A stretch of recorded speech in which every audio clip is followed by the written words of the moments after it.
Assalamualaikum warahmatullahi wabarakatuh. Kembali lagi di Pondok Sanad Podcast. Alhamdulillah di pertemuan kali ini kita sudah kehadiran Ustadz Dr. Ar-Razi Hashim MPhil. Assalamualaikum Ustadz.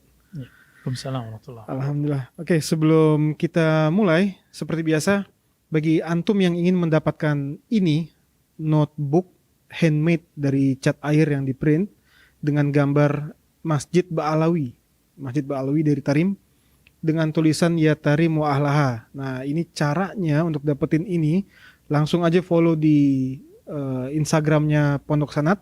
Di situ ada informasi lengkapnya. Setiap minggunya kita bagikan 3 buah notebook ini, ya, notebook untuk mencatat. Nah, insya Allah kalau kita dengan mencatat lebih cepat nempel, lebih lama nempelnya pelajaran-pelajaran yang dicatat, insya Allah. Oke, baik. Ustadz, jadi beberapa waktu lalu Ana sering melihat video-video antum di YouTube. Ada satu video waktu itu kajian subuh. Ana lupa waktu itu di masjid mana.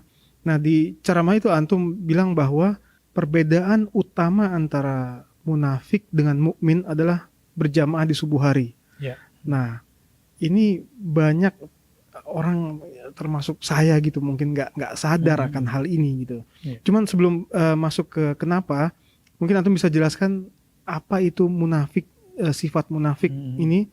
Cuman terkadang Anas suka bingung juga antara sifat atau sikap, karena ini munafik ini penyakit hati tapi terlihat di kegiatan orang, di perbuatannya terlihat antara sifat atau sikap gitu. Ustaz. Ya, bismillahirrahmanirrahim. Alhamdulillah wassalatu wassalamu ala Rasulillah wa ba'du. Teman-teman Pondok Sanad dimulakan Allah. Ketika kita membaca munafik, kata munafik itu dari kata nafaqa, yaitu wazannya fa'ala. Nafaqa itu mirip dengan nafaqa, infak, anfaqa, yunfiku, infak. Infak artinya membelanjakan, mengeluarkan. Tapi ketika dikasih wazan fa'ala, maka dia berarti ikhraj ma laysa fi batinihi, mengeluarkan, menampakkan sesuatu yang tidak sesuai dengan yang di dalam hatinya. Jadi hatinya menampilkan saleh, tapi dalam kolbunya tidak ada kesolehan itu. Kepalanya ruku, tapi hatinya tidak ruku. Kepalanya sujud, tapi jiwanya tidak sujud. Nah, maka orang-orang seperti ini disebut dengan munafik. Secara harfiah.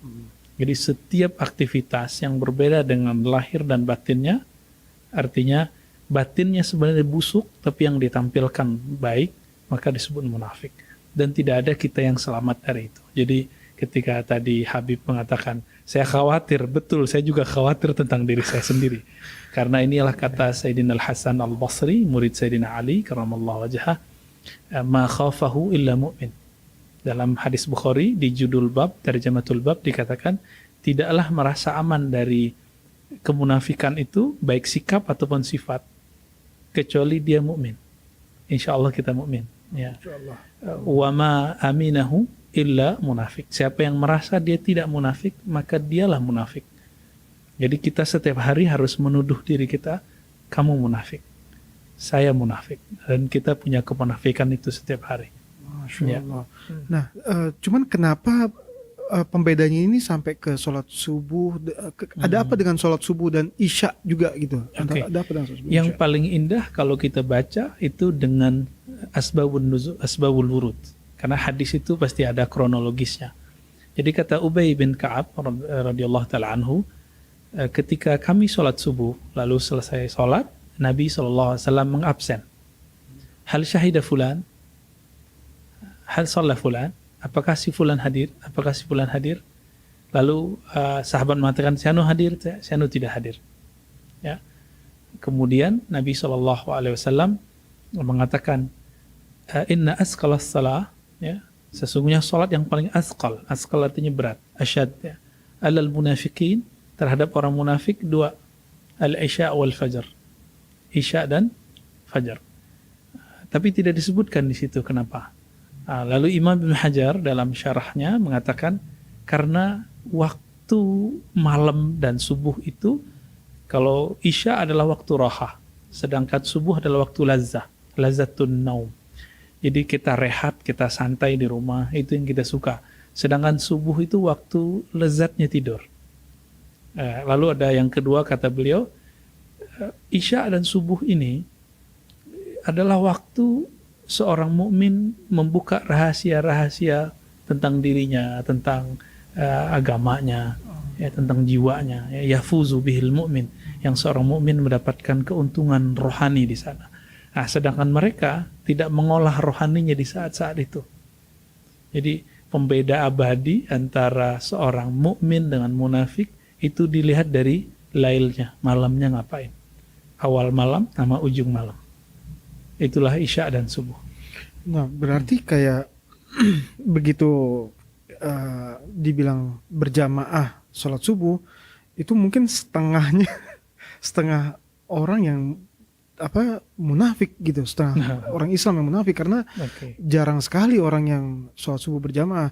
Dan kalaupun misalnya dia berjamaah di rumah, misalnya dengan istri gitu kan, setidaknya ada dalam 1 bulan tuh seminggu dia nggak berjamaah dengan istri karena istri berhalangan gitu misalnya. Berarti ada seminggu setiap bulan tuh dia adalah orang yang munafik gitu misalnya. Nah itu apa seperti itu? Hadis yang tadi itu berbicara tentang taksimul munafikin, sebenarnya pembagian munafik. Jadi munafik itu terbagi 2. Kalau di Quran setiap kali ada ancaman bagi orang munafik, ya, wabasyiril munafiqin, beri kabar ke orang munafik bahwa mereka dapat azab yang pedih gitu ya. Itu adalah munafik yang kubra. Jadi ada nifak yang kabir, yang besar, ada nifak yang saghir. Nifak yang kabir itu yang memenuhi 4 pencirian yang Nabi katakan, ayatul munafik 4, ya, atau 4 ciri-ciri orang munafik ada 4. Itu kita sudah hafal dari kecil ya, berkalam bohong, berjanji suka ingkar, diberi amanah khianat, jika bermusuh-musuhan dia berdendam kusumat. Di hadis lain 3, dan di Bukhari itu dikatakan siapa yang mempunyai salah satu karakter itu berarti ada munafik kecil dalam dirinya. Kira-kira begitu kalau kita terjemahkan secara bebas. Tapi kalau sudah mencukupi 3 itu atau 4, maka dia sudah disebut munafik wusta atau munafik yang kubra. Jadi jika dibagi 2, kecil besar, atau dibagi 3, kecil menengah besar. Seperti itu. Dan orang yang tidak hadir waktu sholat subuh belum tentu dia munafik yang besar itu. Mungkin dia mempunyai masalah sendiri. Tapi hadis ini bukan untuk menilai tetangga atau teman. Hadis itu untuk kita sendiri. Oke. Ya. Masya Allah, Masya Allah.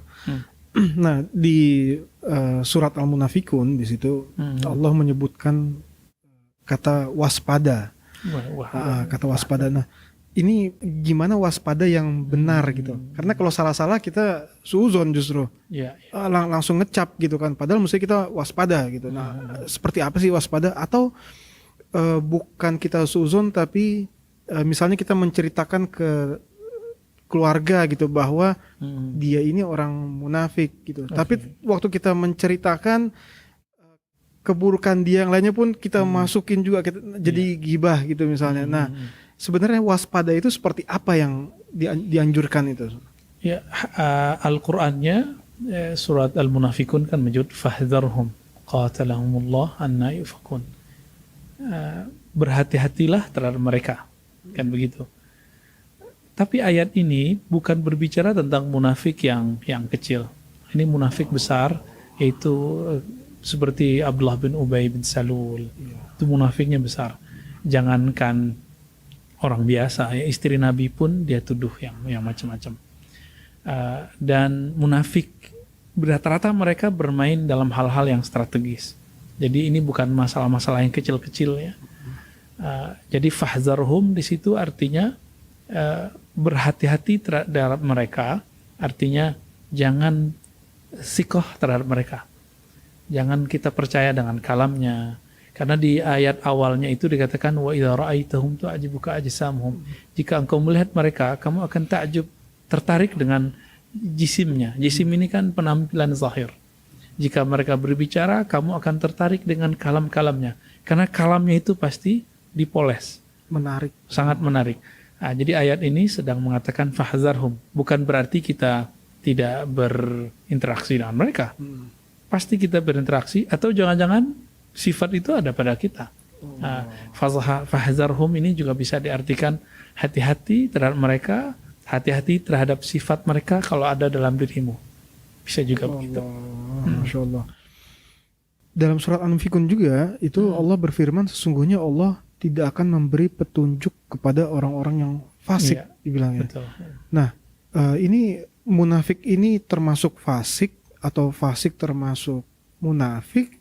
Dan apa ini artinya Allah memang menutup hidayah untuk orang munafik? Nah, kalau menutup hidayah berarti bagaimana dia bisa bertobat gitu? Itu apa seperti itu? Fasik dan munafik itu sebenarnya ada taradufnya, jadi bersinonim. Karena kata fasik, fasaqa, yafsuku, fisqan, itu berarti khuruj juga sama, khuruj minat ta'ah. Jadi orang yang keluar dari taat disebut dengan fasik. Sedangkan munafik yang menzahirkan yang berbeda dengan dalam dirinya. Jadi ujung dari kemunafikan itu adalah orang jadi fasik. Karena ketika dia sudah terbiasa melahirkan apa yang bukan sebenarnya, menzahirkan yang tidak sebenarnya di dalam dirinya, lama-lama dia menjadi fasik. Maka ayat ini mengatakan sesungguhnya Allah la yahdil qaumal fasikin. Kembali kepada surat, jadi karakter hidayah itu terbagi dua ya. Ke surat Asy-Syura, 2 ayat setelah laisa kamitsli syai', 11, 12 ya, 12 atau 13 itu. Apa kata Allah SWT? Allahu yajtabi ilaihi man yasha wa yahdi ilaihi man yunib. Jadi karakter hidayah itu 2. Pertama, ada orang yang Allah ambil, seperti para nabi, para wali. Ada yang diambil utuh, sama akal-akalnya hilang, majzub.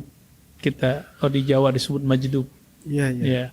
Ada yang diambil separuh, seperti kita, ya semoga kita termasuk ya. Diambil separuh lalu dibiarkan pikiran ini bergerak sendiri. Nah, maka kita masih ada yang kita syak di dalam diri kita atau pertanyaan-pertanyaan dalam hati. Yajtabi, Allah pilih. Jadi para wali, para nabi, para rasul, itu bagian ini. Tapi ada yang kedua, wa yahdi ilaihi may yunib. Yang Allah kasih jalan hidayah itu yang yunib. Yunib anaba. Anaba ini yang mau datang dan sadar kepada Allah Subhanahu wa taala. Munafik itu tidak pernah sadar bahwa dia munafik. Dia tidak mau mengakui bahwa dirinya salah. Ya, mirip-mirip psikopat lah. Jadi kenapa Allah suka kepada pendosa yang sadar? Karena dia mau sadar, bukan dosanya. Sedangkan munafik, dia berbuat dosa dan dia tidak pernah merasa berdosa. Ini perbedaan antara muznib at-taib dengan al-munafik al-asim. Ini beda, jadi antara orang yang berdosa tapi mau sadar dengan munafik tapi psikopat. Itu berbeda selalu. Munafik ini nggak berhubungan dengan ilmu, Ustaz ya? Maksudnya karena enggak. banyak yang punya ilmu, ulama gitu, tapi tergolong ke munafik. Enggak, dulu yang disebut ulama itu kan al-arif billah. Orang yang kenal Allah. Kenal itu dengan apa? Kenal itu dengan banyak hal. Ada secara zahir, ada secara batin. Zahir ini bisa dibagi secara fikiran atau secara materi. Lebih tepatnya secara fikiran. Jadi saya berpikir bahwa Allah ada, lalu saya menemukan dalilnya, maka kemudian saya percaya ada Allah. Gitu. Ada yang secara batin. Nah, secara batin ini yang jadi masalah. Bahwa orang ketika dia sudah oke dalam pikirannya, tapi hatinya tidak nyambung. Kemunafikan itu adalah marad, fi qulubihim marad. Di dalam kolbu mereka ada penyakit. Nah, jadi kemunafikan itu adalah sebuah penyakit dalam diri. Fazadahumullahu marada. Walaupun beberapa ahli tafsir mengatakan ini penyakit majazi, bagi saya tidak. Ini penyakit hakiki. Penyakit hakiki itu adanya di dalam kolbunya. Maka kolbu di dalam Al-Quran terbagi 3. Kolbun marid, kolbun mayyit, kolbun salim.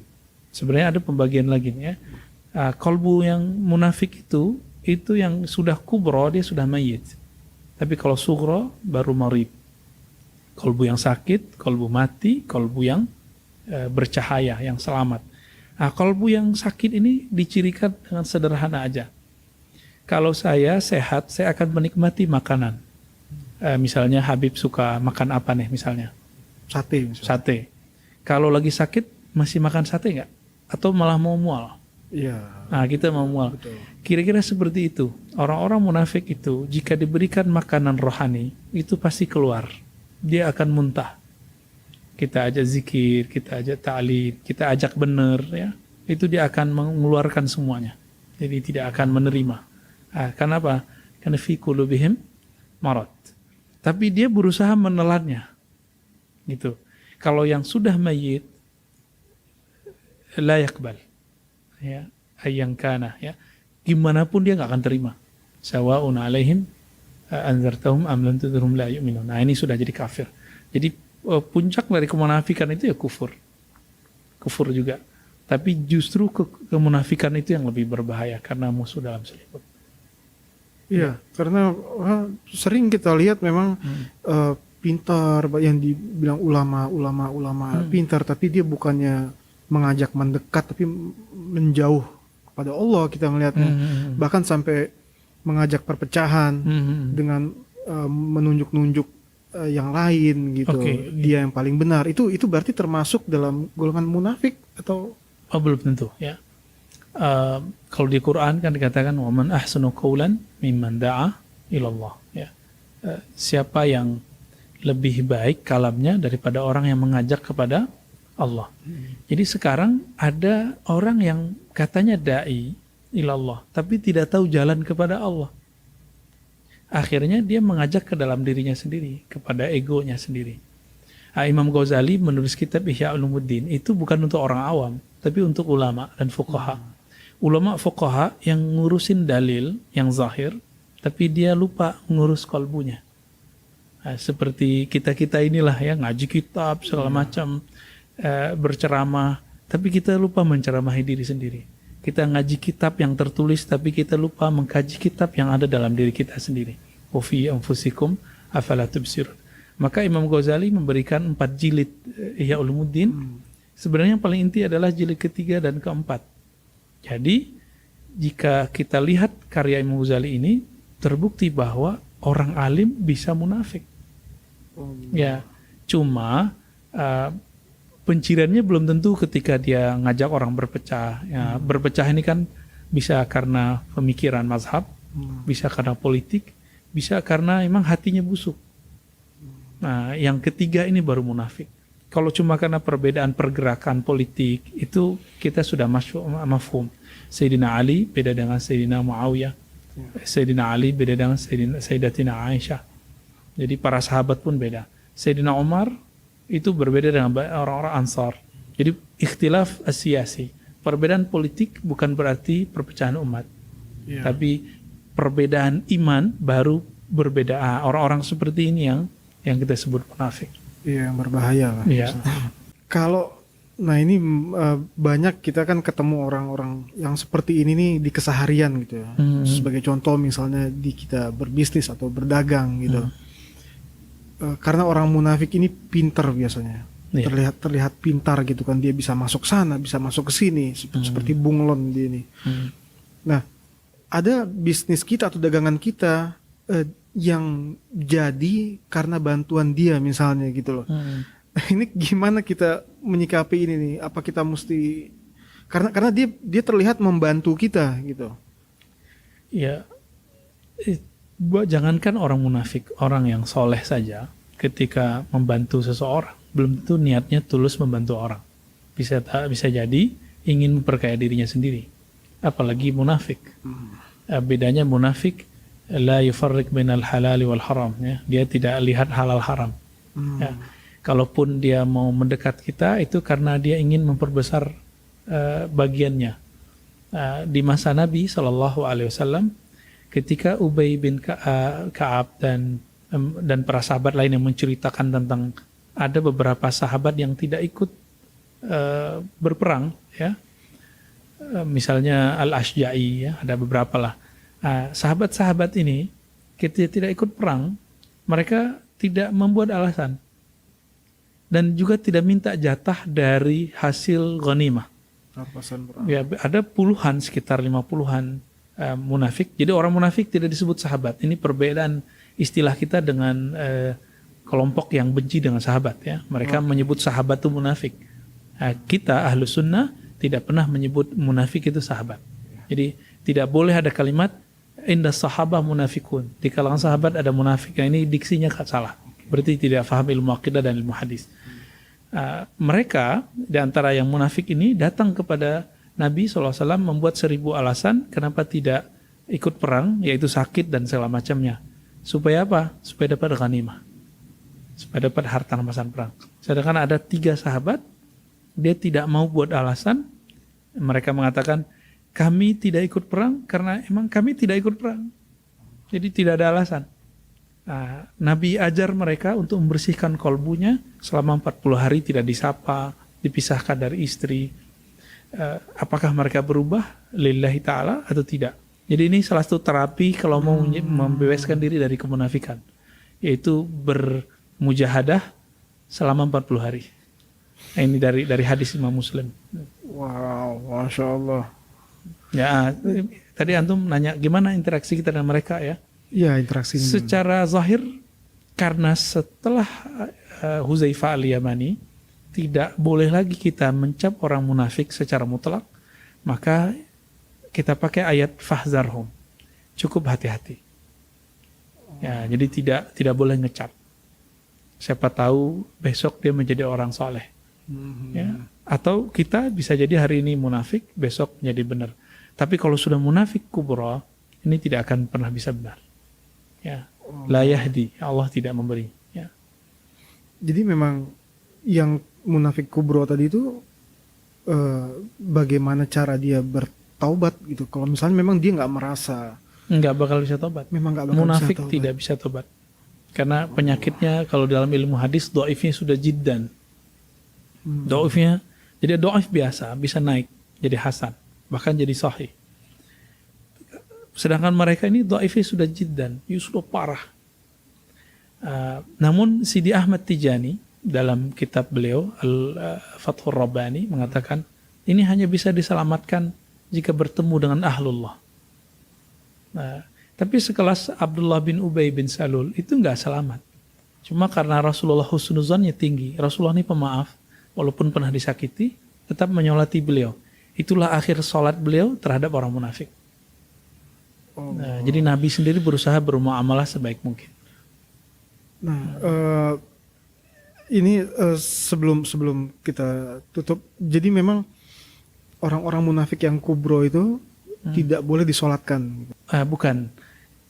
Itu di masa Rasulullah. Di masa Rasulullah. Di masa Rasulullah ketika al-munafik itu sudah dita'yin, sudah ditentukan orangnya, dan ini kemudian disirkan kepada Huzaifah al-Yamani. Oke. Ini sebagai contoh. Jadi tidak semua yang sahabat katakan munafik itu munafik. Jadi harus ada tanda tangan dari Rasulullah, kira-kira begitu.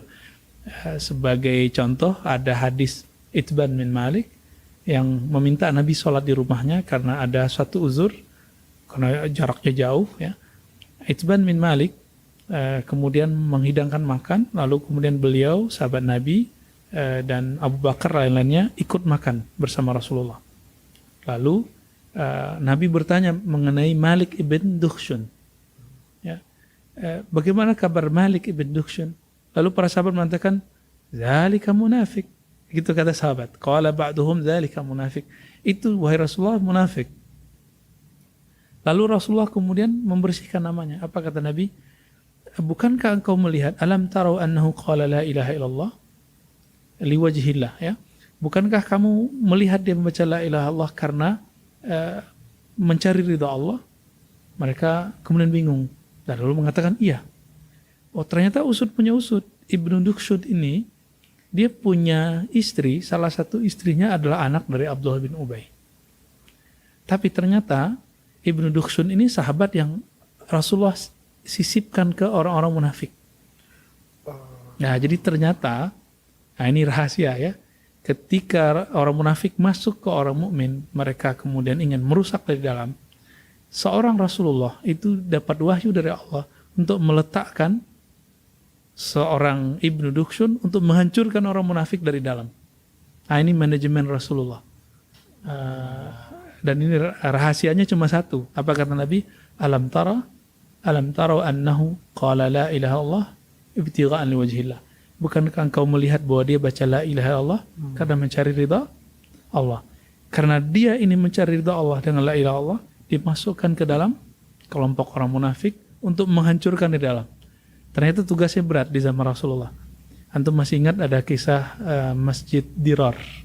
Masih ingat? Ya. Masjid Dirar, siapa yang menghancurkannya? Malik ibn Dukshun. Jadi beliau yang diajak ke sana, disuruh ke sana, cara diam-diam, lalu membakarnya dengan perintah Nabi SAW. Jika tidak ada Ibn Dukshun, maka munafik akan tambah besar, tambah besar, tambah besar. Jadi kita tidak boleh ngecap di kelompok ini ada munafik, belum tentu orangnya, tapi pasti ada. Jadi misalnya kayak sekarang nih ada perseteruan antara umat Islam. Kita nggak boleh mengatakan sana munafik, sana munafik.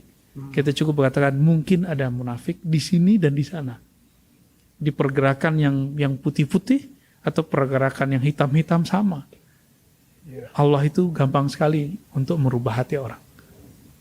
Berarti dari kitanya yang mesti jaga Kita yang benar-benar. hatinya, jangan sampai menuduh, jangan sampai suzon gitu. Betul. Cuman kita hati-hati aja. Kita lebih berhati-hati, jangan sampai kitanya juga jadi orang yang munafik. Untuk diri kita, jadi ada proses tazkiyahnya. Ya. Karena dia adalah penyakit, obatnya cuma satu, la ilaha illallah. Nah, ambil ilmunya dari ahlinya, karena teknik membaca la ilaha illallah supaya bisa membakar sifat kemunafikan itu harus ditalkinkan. Seperti Sayyidina Ali karamallahu wajhah mendapat talkinkan itu dari Nabi. Abu Bakar, Umar mendapatkan talkin zikir dari Nabi. Nah, nanti talkin bimbingannya mereka bisa mengikis, membakar sifat-sifat kalau ada munafik dalam diri kita. Setiap kali kita terjebak, nanti kita sadar sendiri. Karena cahaya itu akan membimbing terus. Itu. Ya. Masya Allah. Subhanallah, itu resepnya. Nah, waktu di zaman Rasulullah dulu, seperti apa orang-orang munafik terhadap Rasulullah? Dan bagaimana Rasulullah menyikapi kepada mereka, sikap Rasul itu seperti apa kepada mereka? Orang munafik di zaman Nabi yang paling jelas disebut adalah yang tadi kita sebut, Abdullah bin Ubay bin Salul. Ya. Abdullah bin Ubay bin Salul ini karakternya itu, silakan antum baca surat Nur, bagaimana Abdullah bin Ubay bin Salul ini walaupun namanya Abdullah, tapi dia sebenarnya Abdul Syaitan, ya. Abdul Syuhrah, dia pengen mencari popularitas. Dia menyebarkan kabar palsu mengenai keluarga-keluarga Nabi. Dia memecah di antara umat Islam. Jadi Aisyah, istri Nabi, dia sebut fahisyah, pelaku keji. Kemudian ketika Nabi SAW membuat perjanjian politik dengan orang-orang Yahudi dan segala macamnya, itu yang merusak dia. Jadi dia masuk selalu lewat jalur dalam, bawah tanah. Ini yang dikatakan dalam kamus bahasa Arab, munafik itu sebutan untuk ular yang jalan di jalur bawah tanah, lalu keluar muncul tiba-tiba di ujung jalan. Itu salah satu karakter munafik. Tiba-tiba dimuncul di seberang untuk menghancurkan kita. Ini terjadi pada zaman Nabi. Makanya muncul ayat, jangan pilih aulia kamu dari kalangan munafikin. Aulia di situ artinya teman. Ya, teman berpolitik, teman dalam bertransaksi, teman dalam artian teman garib, ya, yang dekat. Kalau teman jauh itu lain cerita. Jadi zaman Nabi potret ini sangat jelas sekali, yang suka menyebar fitnah, menyebar tuhmah, ya, semua tuduhan-tuduhan palsu, lalu menghancurkan barisan umat Islam. Karakter mereka begitu, ya, antasyi'a al-fitnatu, ya, agar menyebarkan fitnah, kekacauan di kalangan orang Islam, orang-orang beriman. Yang antum lihat hari ini, kan ulama kita sekarang mulai kacau, para habaib kita mulai mengkritik.